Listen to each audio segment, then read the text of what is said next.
Hi, EBIT എങ്ങനെ കണ്ടുപിടിക്കാമെന്ന് പറയാം.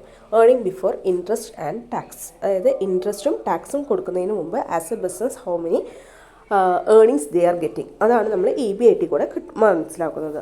അത് വെരി സിമ്പിളായിട്ട് പറയുകയാണെങ്കിൽ സെയിൽസ് മൈനസ് ടോട്ടൽ കോസ്റ്റ്. പക്ഷേ നമ്മളതിനെ ഡിവൈഡ് ചെയ്തിട്ട് ഫസ്റ്റ് വാരിയബിൾ കോസ്റ്റ് മൈനസ് ചെയ്യും. അപ്പോൾ നമുക്ക് കോൺട്രിബ്യൂഷൻ കിട്ടും. ആ കോൺട്രിബ്യൂഷനിൽ നിന്ന് ഫിക്സഡ് കോസ്റ്റ് കുറയ്ക്കുമ്പോൾ നമുക്ക് EBIT, how much V are getting the return from the business. Okay, അതാണ് EBIT എന്ന് പറയുന്നത് ഉദ്ദേശിക്കുന്നത്. അപ്പോൾ ഇതിൽ നിന്നാണ് നമ്മൾ ഇൻട്രസ്റ്റും ടാക്സും ഒക്കെ കൊടുത്തിട്ട് ഷെയർ ഹോൾഡേഴ്സിന് കിട്ടുന്നത്. അപ്പോൾ അതിനൊക്കെ മുമ്പ് ഇൻട്രസ്റ്റും ടാക്സും കൊടുക്കുന്നതിന് മുമ്പ് ഒരു ബിസിനസ് നടത്തിയിട്ട് എത്ര പ്രോഫിറ്റ് കിട്ടണമെന്നുള്ളത് മനസ്സിലാക്കുന്നതാണ് EBIT. അതായത് സിമ്പിളായിട്ട് പറയുകയാണെങ്കിൽ sales minus total cost.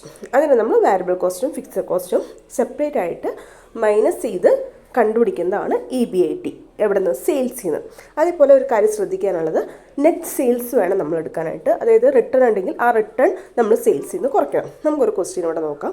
Sales for the year 2 lakhs, variable cost for ₹1 lakh, fixed cost is 25,000. What is A EBIT? നിങ്ങൾക്ക് വളരെ സിമ്പിളായിട്ട് അത് കണ്ടുപിടിക്കാനായിട്ട് പറ്റും. ഫസ്റ്റ് നമ്മൾ സെയിൽസ് എടുക്കണം. ഇവിടെ സെയിൽസ് പറഞ്ഞേക്കുന്നത് 2 lakh ആണ്. അതേപോലെ തന്നെ സെയിൽസ് റിട്ടേൺ അവർ മെൻഷൻ ചെയ്തിട്ടില്ല. ഇൻ കേസ് ക്വസ്റ്റ്യനിൽ സെയിൽസ് റിട്ടേൺ മെൻഷൻ ചെയ്തിട്ടുണ്ടെങ്കിൽ അത് നമ്മൾ മൈനസ് ചെയ്യണം. അപ്പോൾ നമുക്ക് നേരെ വാരിയബിൾ കോസ്റ്റിലേക്ക് പോവാം. ഇവിടെ വാരിയബിൾ കോസ്റ്റ് പറഞ്ഞേക്കുന്നത് എത്രയാണ്? 1 lakh ആണ്. അപ്പോൾ നമുക്ക് സെയിൽസിൽ നിന്ന് വാരിയബിൾ കോസ്റ്റ് അടുത്തത് മൈനസ് ചെയ്യണം. Minus variable cost 1 lakh. As per this question 1 lakh ആണ്.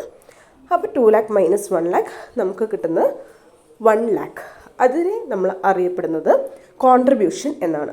Sales minus variable cost is equal to contribution. ഈ 1 lakh ആണ് കോൺട്രിബ്യൂഷൻ എന്ന് അറിയപ്പെടുന്നത്. അതിൽ നിന്ന് നമുക്ക് അടുത്ത കോസ്റ്റായ ഫിക്സഡ് കോസ്റ്റ് നമ്മൾ മൈനസ് ചെയ്യണം. അത് ആസ് പെർ ദ ക്വസ്റ്റ്യൻ 25,000 ആണ്.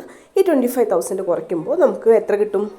75,000 കിട്ടും. ഈ 75,000 ആണ് EBIT, earning before interest and tax. ആകെ സെയിൽസ് 2 lakh, അതിൽ നിന്നുള്ള കോസ്റ്റുകൾ വാരിയബിൾ കോസ്റ്റും ഫിക്സഡ് കോസ്റ്റും കുറയ്ക്കുമ്പോൾ കിട്ടുന്നതാണ് EBIT, ദാറ്റ് ഈസ് 75,000. എല്ലാവർക്കും ഈസി ആയിട്ട് മനസ്സിലായെന്ന് കരുതുന്നു. വീഡിയോ ഇഷ്ടപ്പെട്ടെങ്കിൽ ലൈക്ക് ചെയ്യുക, കമൻറ്റ് ചെയ്യുക ആൻഡ് സബ്സ്ക്രൈബ് ചെയ്യുക.